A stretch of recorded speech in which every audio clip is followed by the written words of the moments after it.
शासनाने अपंग विद्यार्थ्यांचा विकास व पुनर्वसन व्हावे म्हणून अपंगाच्या शाळांना अनुदान तत्वावर मान्यता देण्यात आली। त्यानुसार अशा शाळांना दर महिन्याला करोडो रुपये खर्च करून अपंग विद्यार्थ्यांचे भविष्य चांगले घडावे व त्यांचे पुनर्वसन व्हावे म्हणून राज्य शासन प्रयत्न करीत आहे। अमरावती जिल्ह्यातील श्री राष्ट्रसंत शिक्षण संस्कृती ज्ञानपीठ, मासोद तालुका, चांदूर बाजार जिल्हा अमरावती याद्वारे संचालित असलेल्या अनुदानित तिवसा तालुक्यातील 2 शाळा, मोर्शी तालुक्यातील 1 शाळा व चिखलदरा तालुक्यातील 1 शाळा अशा एकूण 4 शाळा वेगवेगळ्या अपंग प्रवर्गातील सुरू असून या शाळांमधील सर्व भोंगळ कारभार आहे। त्यामध्ये विद्यार्थी नाही, कर्मचारी नशेमध्ये असतात, मुलींची प्रसाधन व्यवस्था ठीक नाही आहे, शाळेमध्ये मुलींबाबत सुरक्षिततेचे कोणतेही उपाय नाही, अशा अनेक प्रकारे त्रुटीपूर्ण शाळा असून शासनाकडून करोडो रुपयांचे अनुदान या संस्थेमार्फत लाटण्याचं काम सुरू आहे। तरी या सर्व अनुदानित शाळांनी उच्चस्तरीय चौकशी करून अनुज्ञापी रद्द करण्यात यावी, अन्यथा जागतिक अपंग दिनी म्हणजेच 3 सप्टेंबर 2024 रोजी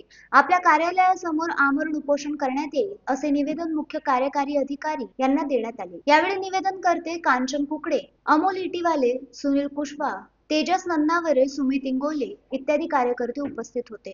उत्तम Brahmanwade, the sting operation news, Amravati. The sting operation news, सत्याचे दुसरे नाव, अन्यायावर लेखणीचा घाव।